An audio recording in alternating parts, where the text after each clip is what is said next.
Hey guys, and welcome back to another Lost Bits video right here on TetraBitGaming, the series where we explore the unused, altered, and unseen content in gaming.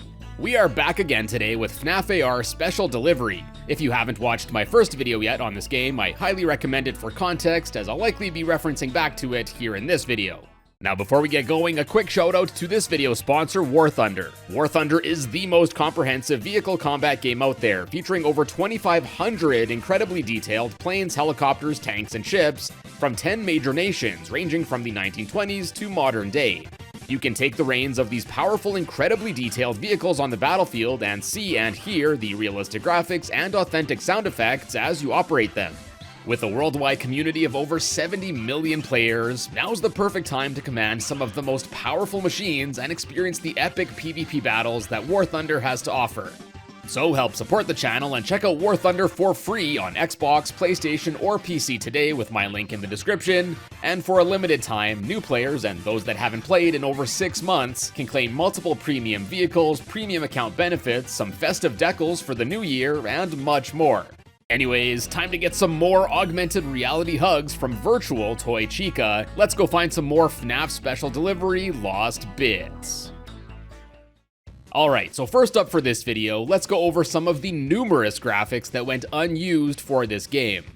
For starters, there are some early map icons, including an early version of the cupcake profile icon, a shadow graphic for Freddy's icon on the map, and then originally it looks like the player was planned to be represented by a stick figure holding a phone, or a simple arrow, as graphics for both, as well as a shadow for the arrow, were left over in the game.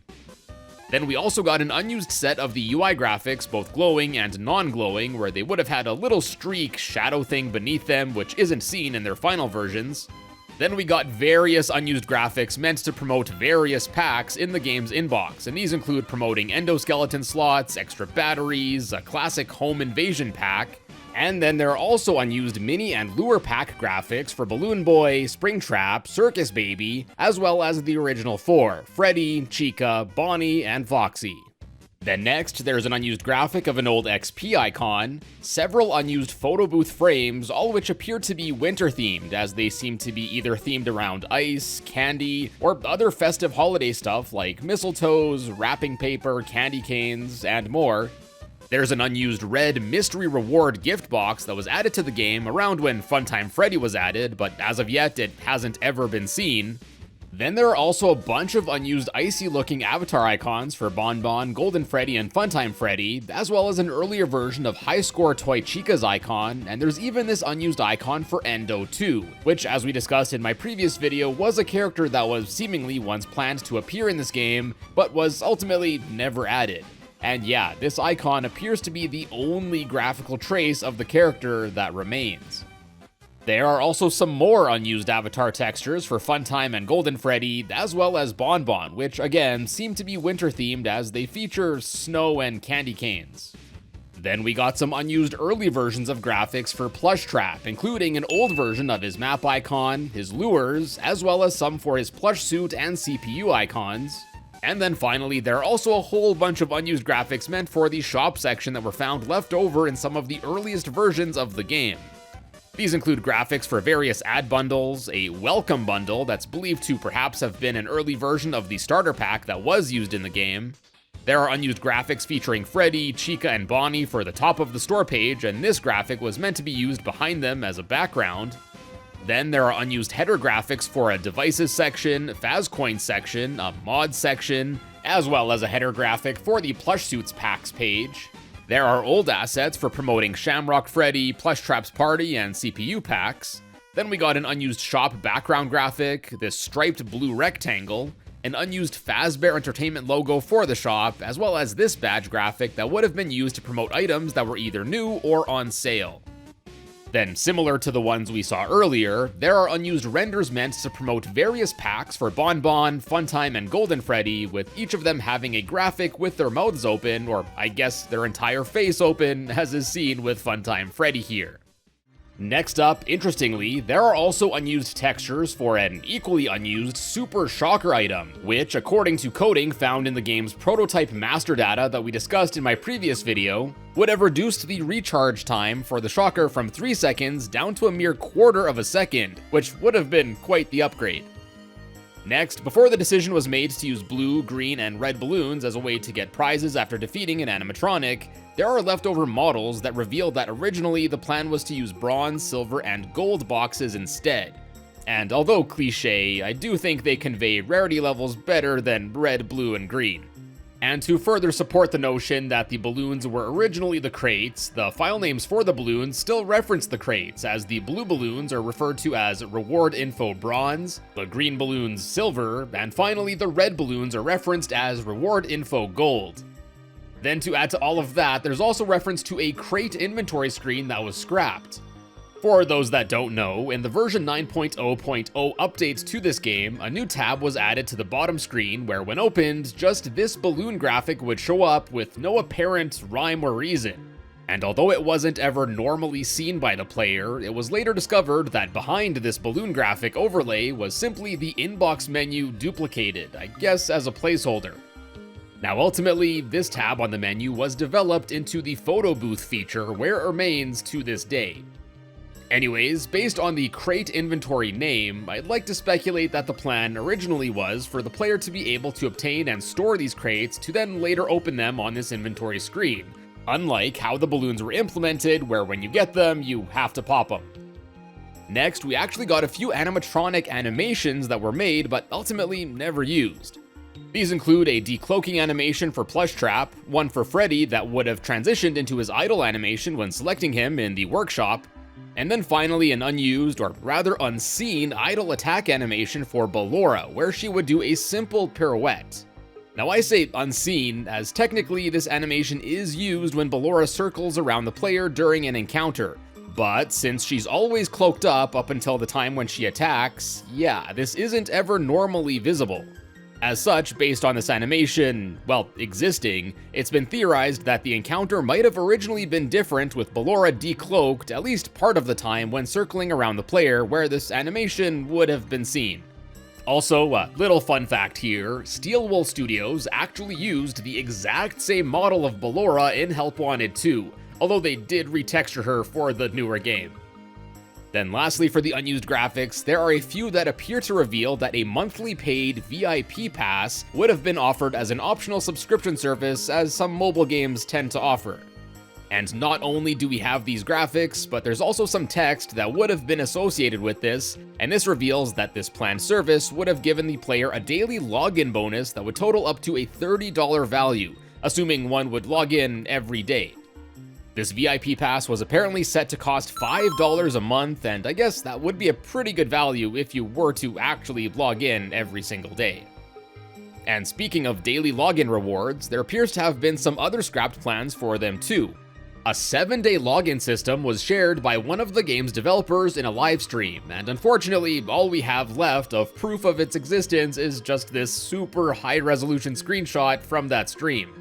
This 7-day login streak system that never ended up being implemented would have rewarded the player with tokens as well as tickets. Now, tickets are a form of currency that was once planned for the game but was of course ultimately scrapped. And apparently these would have been used for summoning the equally unused Nightmare animatronics that, as we discussed in my first video, were once planned to appear in this game. And had they been added, summoning them would have apparently cost one of these tickets each. Then moving on, now let's take a look at some of the many bits of audio that go unused in special delivery here. Now, as we can see here from the cutting room floor page, there is a lot of unused audio here, and going over each of them would have us sitting here until next week. So in the interest of time, I'll only be going through some of the ones that I found most interesting. But as always, if you're interested in listening to them all, I'll have the cutting room floor page linked for you with my sources down in the description below. Anyways, first up we have some audio files meant for the Dark Circus DLC, and starting off we have a really creepy unused audio track that sounds like some broken circus music.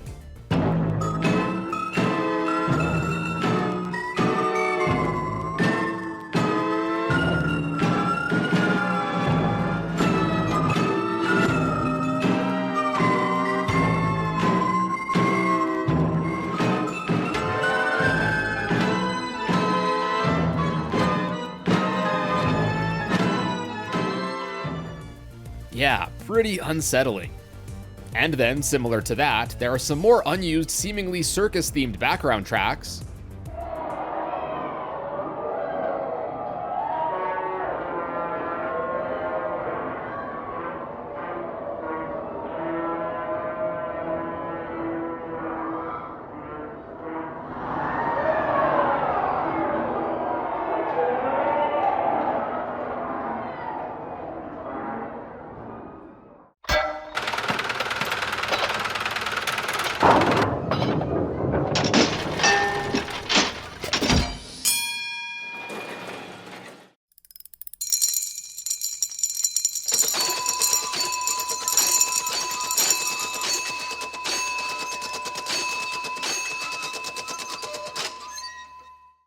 We have a sound that seems to have been meant for losing.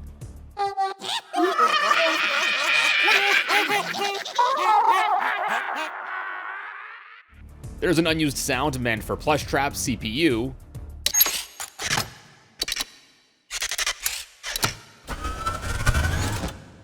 And then several other unused sound effects meant for the Dark Circus.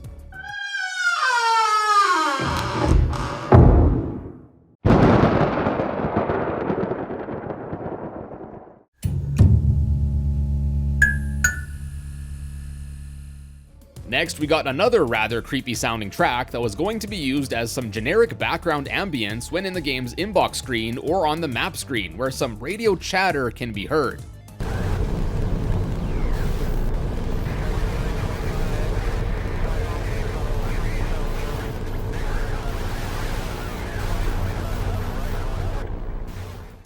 And then, there are also quite a few unused sound effects and voice lines for many of the game's characters, and I'll go through a few of my favorites from them here. And even with whittling down to only my favorites, this section might go on for a while, so if you're not interested in unused sound effects, skip on to the timestamp here on screen. Hey, Bon Bon! Go get him! Hey, Bon Bon! I think that's the birthday boy over there! We should go give him a surprise! That's not fair! What did I ever do to you? So many pieces, so little time. You really went completely to pieces there. I know they said I couldn't be put back together, but see how wrong they were?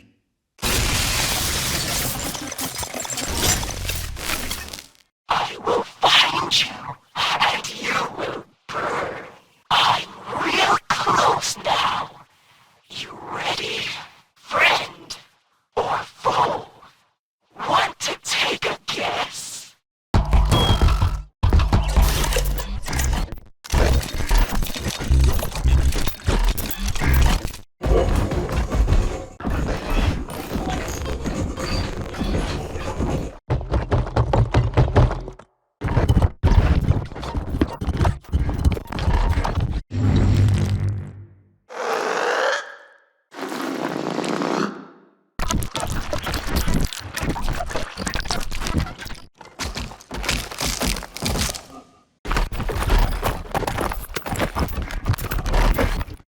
And in addition to these, there were a bunch of voice-acted lines for a few of the animatronics that were originally heard in the game on launch, but were removed in future updates, leaving them now unused. And these included some for Freddy, Toy Chica, Circus Baby, and more. Here's a few of them. My star is rising and yours, sadly, is really not. No kidding. You thought you could survive me? This is my chance to shine and your chance to fall. And now you get to listen to me forever. I can hear you. Just follow the sound of my voice. Not so funny anymore, is it? Oh, this is going to be so much fun. There you are.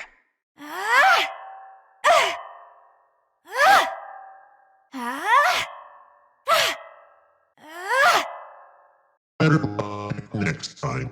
I bet you didn't expect me to show up, did you now? Are you scared yet? Now, moving on, there are a pair of animatronic status mechanics that ended up being scrapped. The first of these is a glitching status for the animatronics, where when glitched, this icon would have appeared above their head. Unfortunately, however, it's currently unclear what exactly this ailment would actually do to the animatronics. Then, I mentioned this in my first video, but the second unused animatronic status effect is for them malfunctioning, and thankfully we know more about this mechanic than we do for the glitching one. Basically, how it would have worked is that if you sent an animatronic to a friend and they failed to beat it, a malfunctioning version of it would then be sent off to one of their friends, and with this malfunctioning status, it would have been more difficult to defeat. But on the flip side, if they were then able to actually defeat it there, they would have received better chances of getting the better trophy items as we discussed in my previous video. And just like with the glitching status, if an animatronic was encountered in its malfunctioning state, it would have had this graphic displayed above its head. Next, there was also a crafting system that was once planned for special delivery that was scrapped. With this system, players could essentially trade up items they received from encounters to craft various parts of CPUs or plush suits. Unfortunately, it's unclear why this system was never implemented. Then next, there's a visibility alter effect mechanic that was never properly implemented. And based on that it would have spawned a fake Endo object, it's thought that this may have been intended for Endo 2, who, as we discussed in my previous video, was never added to this game. Anyways, as seen in this implementation of the scrapped mechanic on just a cube object here, we can see that it would stare at the player and also follow the animatronic around during an encounter, which here looks pretty creepy. And then lastly, for the scrapped mechanics, there was apparently a planned PvP system called Patrolling for the game that never saw the light of day. Now, there's not much left of it, but text files in the game apparently suggest that players would have been able to send animatronics to battle against those of their friends. And there's actually even some unused mods in the game that were meant for it as well. There was a planned pressurized cooling vent mod that would have decreased the recovery time for a patrol, as well as an emission recovery system mod that would decrease the animatronic remnant loss by up to 50%, suggesting that remnant could be lost from this scrapped patrol system. And these actually aren't the only mods that went unused in this game too. There's also a turbocharged servos map detection mod, say that 10 times fast, which could increase detection range from 10% to 50%, a hunter-killer circuit mod that would significantly increase chances of defeating hostile animatronics, a general gear actuator that would change animatronics that haywire with red eyes to then haywire with white eyes instead, an induced pulse generator mod for the flashlight that would decrease the time between flashlight malfunctions, which is another scrapped mechanic, by up to 50%, an aggression booster time to jump scare mod that would decrease the time before a jump scare anywhere from 25% up to a whopping 90% depending on the level of the mod. There's an eclipse generator mod for the light that would have reduced visibility by up to 5% every second during decloaked charging. And then lastly, there was a power siphon mod for the battery that would actually increase power drain on the battery by up to 25%. And interestingly enough, this last battery mod type is the only one that had leftover graphics for it too.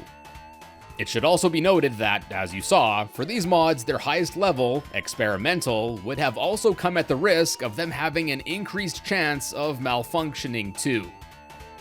Once again, don't forget to check out War Thunder for free on Xbox, PlayStation, and PC today with my link in the description to claim all the bonus goodies, including premium vehicles and 100,000 silver lions. And my friends, will wrap it up there for FNAF AR special delivery, and I hope you enjoyed. If you did, check out some of my other Lost Bits videos I've made, and be sure to subscribe to the channel to find your way back here in the future. Also, a massive shout out to Forsaken Bonnie, as well as a bunch of the other fellas in the technical FNAF Discord for documenting this content and being a massive help with making this video. And as always, thank you all so much for tuning in today, and I will see you in a bit.